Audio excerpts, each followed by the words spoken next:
Why did the Vatican remove 14 books from the Bible in 1684? The Vatican Church, or the Roman Catholic Church, has a long history of corruption and deception. Aside from literally committing acts of outright genocide several centuries ago against the Cathars, to abusing children in more modern times, it is certainly one of the most corrupt organizations in history.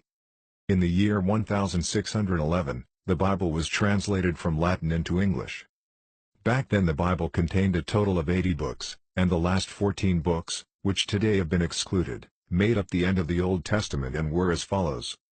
In 1684 all of these books were removed from all versions except for a 1611 edition, which was the very first edition translated into English. In this first edition, you will also actually find that Jesus' name is spelled Iesus and pronounced Yahushua.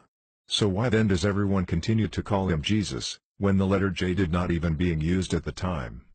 One of these books that is particularly interesting, is the Wisdom of Solomon. For those who don't know, Solomon is one of the most legendary characters in the Bible. He was the son of David and is alleged to be the wisest man that has ever lived. He is painted largely as a benevolent figure. But what you read in this book will make you question everything you were told to believe about him. Read the following excerpt from Wisdom of Solomon 2:1-24:1. 1. For the ungodly said reasoning with themselves, but not aright, our life is short and tedious, and in death of a man there is no remedy, neither was there any man known to have returned from the grave. 2. For we are born at all adventure, and we shall be hereafter as though we had never been. For the breath of our nostrils is as smoke, and the little spark in the moving of our heart. 3. Which being extinguished, our body shall be turned into ashes, and our spirit shall vanish as the soft air. 4. And our name shall be forgotten in time, and no man shall have our works in remembrance, and our life shall pass away as the trace of a cloud, and shall be dispersed as a mist, that is driven away, with the beams of the sun, and overcome with the heat thereof. 5. For our time is very shadow that passeth away, and after our end there is no returning, for it is fast sealed, so that no man cometh again. 6.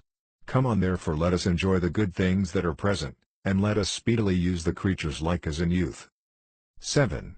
Let us fill ourselves with costly wine and ointments, and let no flower of the spring pass by us. 8.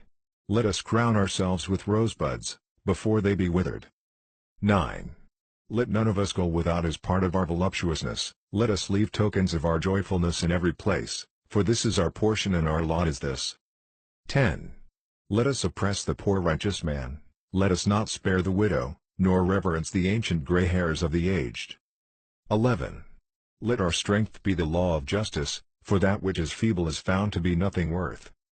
12.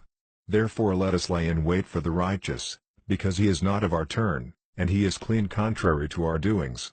He upbraideth us with our offending of the law, and objecteth to our infamy the transgression of our education. 13. He professeth to have the knowledge of the Most High, and calleth himself the child of the Lord. 15. He is grievous unto us even to behold, for his life is not like other men's, his ways are of another fashion. 16.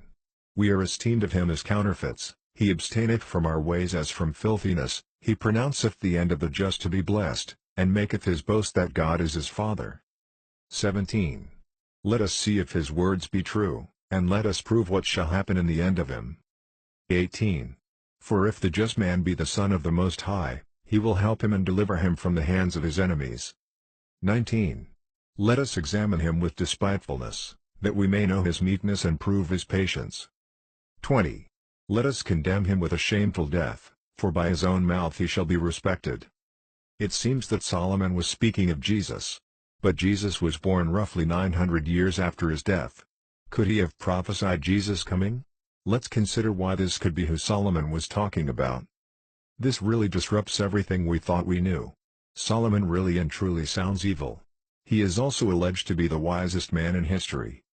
Interestingly, Solomon is a man who was engulfed in the occult, he worshipped multiple gods and was weak for women.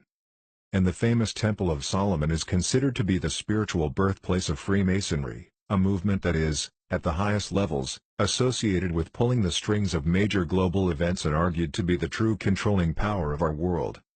Whatever is really going on here, we should certainly research it further.